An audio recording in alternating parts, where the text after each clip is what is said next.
کیا آپ جانتے ہیں کہ گجرانوالہ وہی شہر ہے جہاں ایک بچہ پیدا ہوا جو صرف ایک آنکھ سے دیکھتا تھا مگر پورے پنجاب کا نگہبان بن گیا؟ جی ہاں، ہم بات کر رہے ہیں شیر پنجاب مہاراجہ رنجیت سنگھ کی۔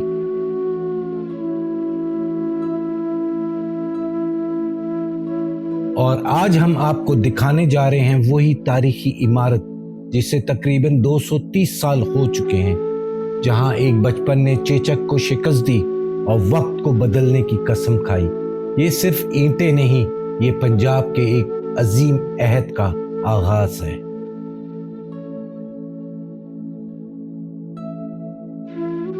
آج کے اس تاریخی ویلاگ میں آپ دیکھیں گے اور سنیں گے رنجیت سنگھ کی پیدائش اور بچپن کی آزمائشیں، لاہور کی فتح بغیر خون کے، زمزمہ توپ کا قبضہ، رنجیت سنگھ شیر پنجاب کیسے بنا، ملتان، پشاور اور نوشہرہ کی فتوحات، رنجیت سنگھ کی فوج، معیشت اور ثقافت میں اصلاحات، افغان، مغل اور انگریزوں سے سفارتی سیاست، ذاتی زندگی، وارثین اور آخرکار موت کی خاموشی، مہاراجہ کی مڑی، ایک شہنشاہ کی آخری نیند اور وہ سبق جو یہ کہانی ہمیں دیتی ہے۔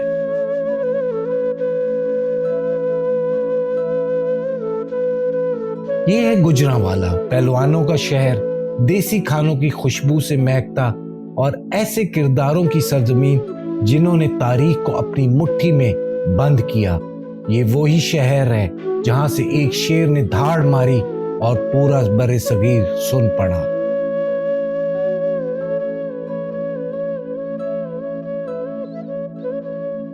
میں ہوں ناصر اور آپ دیکھ رہے ہیں وقت کے نقش قدم پر۔ آج ہم آپ کو لے کر جا رہے ہیں گجرانوالہ کی گلیوں سے مہاراجہ رنجیت سنگھ کے سنہرے عہد تک، ایک ایسا سفر جہاں ہر قدم تاریخ کی دھڑکن ہے۔ سن 1780 میں گجرانوالہ کی ایک سادہ مگر بہادر بستی میں ایک بچہ پیدا ہوا، نام رکھا گیا رنجیت سنگھ۔ ماں کا نام راج کور اور باپ کا نام مہان سنگھ تھا۔ مہان سنگھ سکرچک میسل کے دلیر سردار تھے۔ رنجیت سنگھ کی پیدائش ایک ایسے وقت میں ہوئی جب پنجاب خانہ جنگی، لوٹ مار اور بکھرے ہوئے راجوں میں بٹا ہوا تھا۔ رنجیت کے 3 بہن بھائی تھے، 2 بہنیں اور 1 بھائی۔ بھائی کا نام بھوپ سنگھ تھا مگر وہ بچپن میں ہی انتقال کر گیا اور اسی طرح دونوں بہنیں بھی زیادہ عمر نہ پا سکی۔ یوں رنجیت سنگھ اکلوتا بیٹا بن کر اپنے والدین کی ساری امیدوں اور دعاؤں کا مرکز بن گیا۔ گھریلو اعتبار سے وہ چوتھے بچے تھے مگر قسمت نے انہیں واحد وارث بنا دیا، اور وہ وارث جس نے نہ صرف اپنے باپ کی میسل سنبھالی بلکہ پورے پنجاب کو ایک سلطنت بنا دیا۔ مگر بچپن آسان نہ تھا۔ چھوٹی عمر میں چیچک کی بیماری نے حملہ کیا، چہرے پر داغ چھوڑے اور بائیں آنکھ کی روشنی ہمیشہ کے لیے چھین لی، مگر جسمانی کمزوری نے روح کو مضبوط کر دیا۔ رنجیت سنگھ بچپن میں ہی دشمنوں کی صفوں میں گھس کر بہادری کا مظاہرہ کرنے لگا تھا۔ اسے گھوڑ سواری، شمشیر زنی اور جنگی حکمت عملی کی تربیت بچپن سے ہی دی گئی تھی۔ کہا جاتا ہے کہ جب وہ صرف 10 سال کا تھا تو جنگ کے میدان میں بھی کسی بالغ سپاہی جیسا حوصلہ دکھاتا تھا۔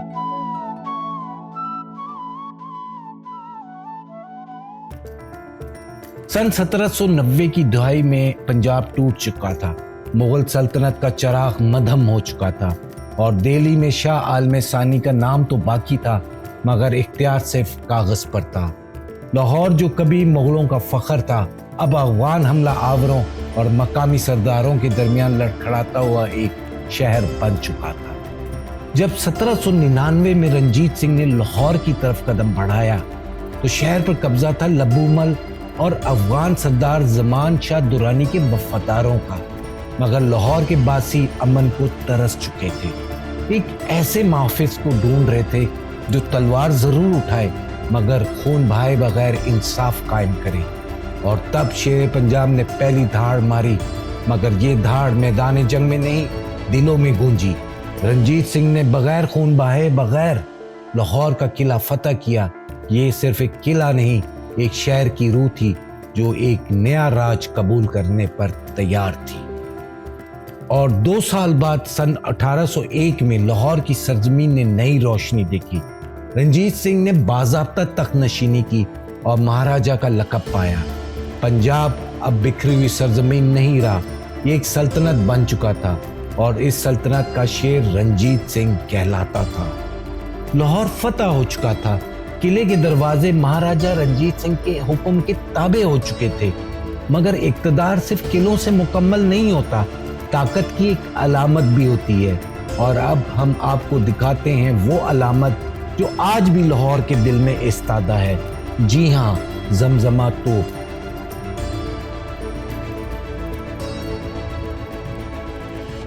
وہ صرف توپ نہیں، ایک دور کی گرج تھی۔ آئیے سنیں اس توپ کے پیچھے چھپی وہ کہانی جس نے طاقت کا مفہوم ہی بدل دیا۔ 18ویں صدی کے وسط میں افغان بادشاہ احمد شاہ ابدالی نے دھات کے اس شاہکار کو تیار کروایا۔ یہ توپ سن 1757 میں پانی پت کی تیسری جنگ میں چلی اور مرہٹوں کی ہڈیاں لرز گئیں۔ زمزمہ توپ صرف میدان میں نہیں گونجی، اس کی گونج تاریخ کے سینے میں محفوظ ہو گئی۔ مگر جیسے ہر دور بدلتا ہے، افغان سلطنت بھی بکھر گئی اور زمزمہ توپ قلعے سے قلعے بھٹکتی رہی۔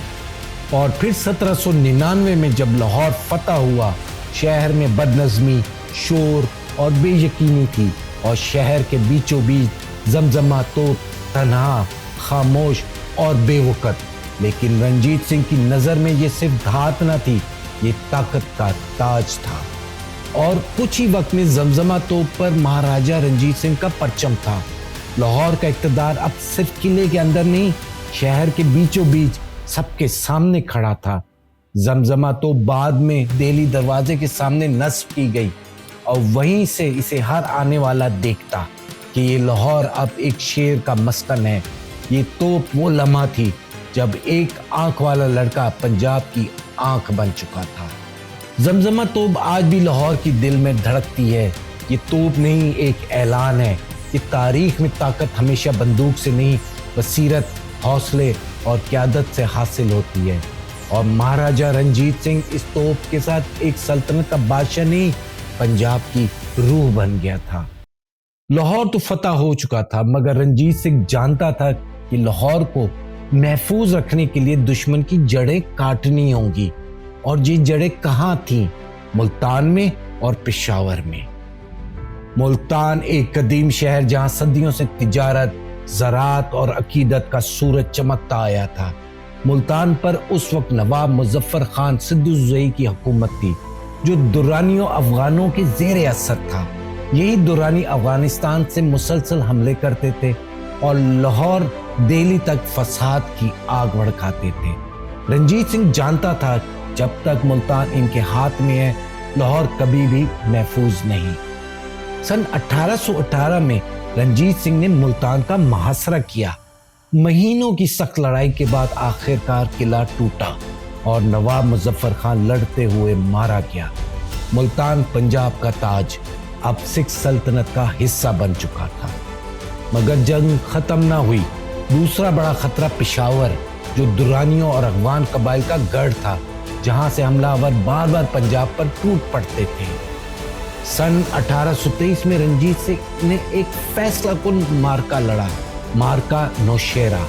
پشاور کے درانی سردار شاہزم خان اور دوست محمد خان نے شدید مزاحمت کی، مگر رنجیت سنگھ کی حکمت عملی اور اس کی فوج کا عزم آندھی کی طرح بڑھا اور پشاور فتح ہو گیا۔ اب پنجاب کا دروازہ افغان حملہ آوروں کے لیے بند ہو چکا تھا۔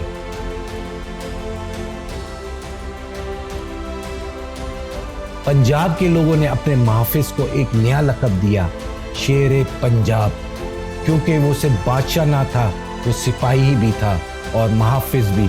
رنجیت سنگھ نے تخت بھی جیتا اور دل بھی، اور یوں لاہور، ملتان اور پشاور سب شیر پنجاب کی گرج میں آ کر خاموش ہو گئے۔ شیر پنجاب سے میدان جنگ کا فاتح نہیں تھا، وہ ایک ایسا حکمران بھی تھا جس نے سمجھا کہ ایک سلطنت صرف تلوار سے نہیں، عدل، معیشت اور ثقافت سے زندہ رہتی ہے۔ رنجیت سنگھ نے اپنی حکومت کا پہلا ہدف بنایا فوج۔ اس نے یورپی طرز کی ایک جدید فوج بنائی جسے فوج خالصہ کہا جاتا تھا۔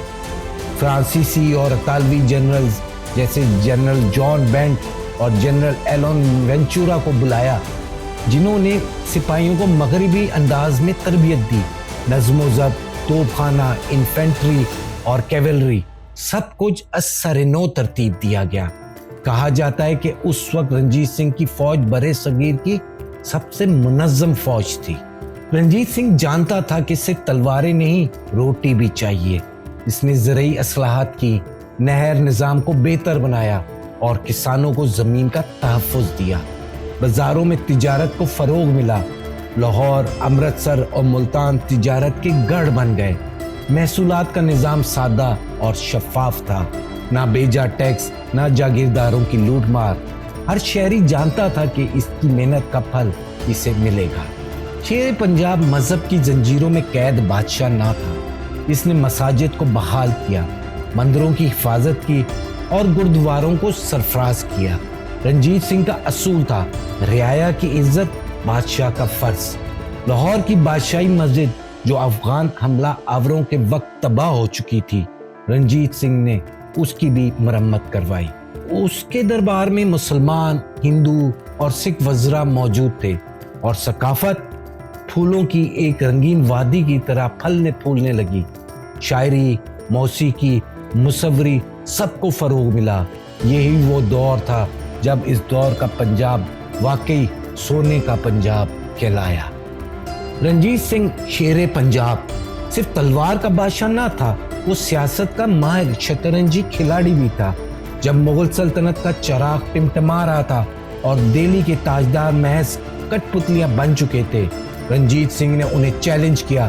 مغلوں کی روایتی کمزوری کو دیکھتے ہوئے اس نے پنجاب کو آزاد اور خود مختار کر دیا۔ لیکن پھر ایک اور طوفان آیا، برطانوی ایسٹ انڈیا کمپنی۔ یہ وہ طاقت تھی جو خاموشی سے پورے ہندوستان کو نگل رہی تھی، مگر رنجیت سنگھ جانتا تھا کہ اگر طاقت سے نہ جیت سکا تو عقل سے جیتو۔ سن 1809 میں معاہدہ ستلج رنجیت سنگھ اور برطانوی ایسٹ انڈیا کمپنی کے درمیان طے پایا۔ اس معاہدے کے تحت انگریز دریائے ستلج کے مشرقی کنارے تک محدود ہو گئے۔ رنجیت سنگھ نے اپنے مغربی اور شمالی علاقے آزاد رکھے۔ دونوں نے ایک دوسروں کے علاقوں میں مداخلت نہ کرنے کا وعدہ کیا۔ یہ تھا رنجیت سنگھ کی سیاسی ذہانت کا شاہکار۔ نہ صرف افغانوں کو روکا، نہ صرف مغلوں کے زوال کا فائدہ اٹھایا، بلکہ انگریزوں کو بھی اپنے دروازوں سے دور رکھا۔ شیر پنجاب جس نے تلوار اور تدبر دونوں سے اپنے پنجاب کو محفوظ رکھا۔ ایسا حکمران جس نے صرف سلطنت نہیں، عزت بھی جیتی۔ سلطنت کی چمک دمک کے پیچھے بھی رنجیت سنگھ کی ایک ذاتی دنیا تھی، جہاں محبتیں تھی، وفاداریاں تھی اور حسرتیں بھی۔ رنجیت سنگھ کی پہلی اور بہت محبوب بیوی تھی مہارانی مہتاب کور۔ ان کی شادی کم عمری میں ہوئی تھی اور یہ رشتہ سادہ محبت سے زیادہ سیاسی اتحاد کی بنیاد بھی تھا۔ مگر سب سے مشہور اور اثر رسوخ رکھنے والی مہارانی بنی جند کور، جس نے رنجیت سنگھ کی زندگی کے آخری سالوں میں اس کا بھرپور ساتھ دیا۔ کہا جاتا ہے کہ جب دربار کی سازشیں بڑھنے لگیں تو جند کور ہی تھی جو مہاراجا کے کان میں سچ کی سرگوشیاں کرتی تھی۔ رنجیت سنگھ کے کئی بچے تھے، مگر قسمت کی ستم ظریفی دیکھیے، کوئی بھی اپنے باپ کی عظیم سلطنت سنبھالنے کے قابل نہ نکلا۔ شیر کی آنکھوں نے وارث تو دیکھے، مگر ان میں وہ دھاڑ، وہ حوصلہ نہ پایا جس سے تخت سنبھلتا۔ شیر پنجاب نے آنکھیں بند کر لی، مگر سوال باقی تھا کہ اس جیسا مہاراجا کیا صرف موت کے بعد بھول دیا جائے گا؟ نہیں، اس کے لیے تعمیر ہوئی ایک مڑی، یعنی ایسی آرام گاہ جو وقت کی گرد میں چھپ تو سکتی ہے مگر مٹ نہیں سکتی۔ سال تھا سن 1839۔ جون کی ایک گرم دوپہر میں لاہور کا قلعہ خاموش ہو گیا۔ طبیعت بگڑنے لگی، چہرہ پیلا پڑ گیا، آواز لرزنے لگی۔ فالج کے ایک شدید حملے نے شیر پنجاب کو خاموش کر دیا۔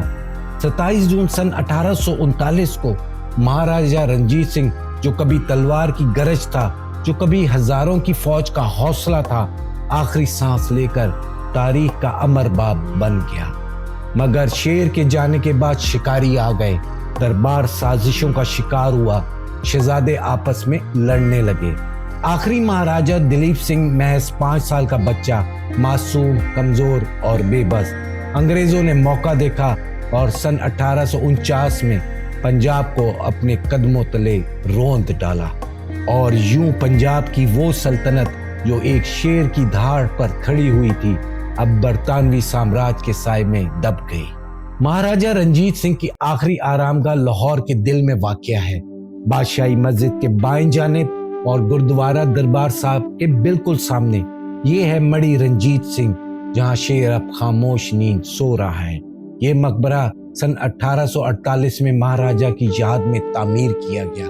تعمیر کا آغاز اس کے قریبی مصاحبوں نے کیا اور پھر سکھ سلطنت کے باقی بچ جانے والے وفاداروں نے اسے مکمل کروایا۔ مڑی کا طرز تعمیر مغلیہ اور سکھ فن تعمیر کا حسین امتزاج ہے۔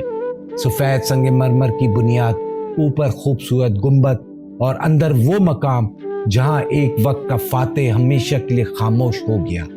کہتے ہیں جب مہاراجا کا جسد یہاں لایا گیا تو ہزاروں سکھ، ہندو اور مسلمان خاموش کھڑے تھے۔ یہ وہ لمحہ تھا جب قوم، مذہب اور طاقت سب ایک آنسو میں بہہ گئے۔ مڑی میں آج بھی وہ سنہری جھلک موجود ہے جو کبھی رنجیت سنگھ کی آنکھوں میں چمکتی تھی۔ یہ جگہ صرف قبر نہیں، ایک عہد کی علامت ہے۔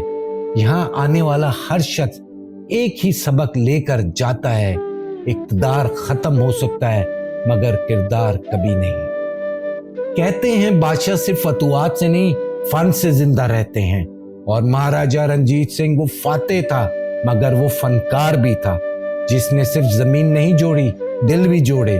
مسجد سے مندر، مندر سے گردوارہ اور قلعے سے بارادری تک ہر اینٹ میں ایک ویژن چھوڑ گیا۔ حضوری باغ بارادری قلعہ لاہور سن 1818 میں تعمیر کی گئی۔ یہ سفید سنگ مرمر کی بارادری مہاراجا کا شاہی دربار بنی۔ یہی وہ مقام تھا جہاں بیٹھ کر رنجیت سنگھ نے زمزمہ توپ کی ملکیت کا اعلان کیا۔ طاقت کا نظارہ اور تدبر کا دربار۔ گردوارہ دربار صاحب، ننکانہ صاحب۔ سکھ روایت کے مطابق اس مقام کی تزئین و آرائش بھی رنجیت سنگھ کے حکم پر کی گئی، جہاں گرو نانک دیو جی کا جنم ہوا تھا۔ کیا آپ جانتے ہیں کہ گوجرانوالا سے مہاراجا رنجیت سنگھ کی جائے پیدائش نہیں بلکہ اس کا پہلا خواب بھی یہیں تراشا گیا تھا، یہاں شیراں باغ کے اندر۔ رنجیت سنگھ نے ایک بارادری تعمیر کروائی، ایسی بارادری جو صرف سنگ و چونا نہیں تھی بلکہ اقتدار، شان اور حکمت کا ایک خاموش سنگھاسن تھی۔ بارادری کا قیام مہاراجا نے سن 1799 کے فوراً بعد کروایا، جب اس نے لاہور فتح کیا اور گوجرانوالا کو اپنا عبوری دارالحکومت بنایا۔ یہی وہ جگہ تھی جہاں وہ اہم فیصلے کرتا، دربار سجاتا اور گرمیوں کی تپش سے دور ریاست کی نفس تھام کر بیٹھتا۔ یہ بارادری 12 کھلے ستونوں پر مشتمل تھی، جہاں ہوا، وقت اور اقتدار تینوں ایک ساتھ بیٹھتے تھے۔ یہاں صرف سردار نہیں آتے تھے، یہاں صوفی، شاعر، درویش اور فنکار بھی اپنا کلام پیش کرتے تھے۔ یہ سنگ مرمر کے فرش پر جو سناٹا ہے، یہ وہی ہے جو ایک دن شیر پنجاب کی خاموشی سن کر گونجا تھا۔ مہاراجا رنجیت سنگھ کی وفات کے بعد یہ بارادری سکھ ریاست کے دوسرے حکمرانوں کی نشست بنی۔ شیر سنگھ اور دلیپ سنگھ کے ابتدائی دنوں میں بھی یہ مقام درباری بیٹھک کے طور پر استعمال ہوتا رہا، مگر جیسے جیسے انگریز سامراج بڑھا، یہ ستون خالی ہونے لگے، اقتدار رخصت ہوا اور بارادری صرف ایک خاموش یادگار بن گئی۔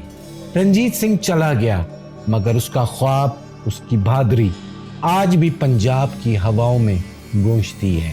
ایک بچہ جسے چیچک نے چہرے پر داغ دیے اور ایک آنکھ چھین لی، ایک نوجوان جسے لڑکپن میں دشمنوں نے گھیرنے کی کوشش کی، ایک بادشاہ جس نے اپنی تلوار، اپنے انصاف اور اپنی رحم دلی سے پنجاب کو آسمان تک پہنچایا۔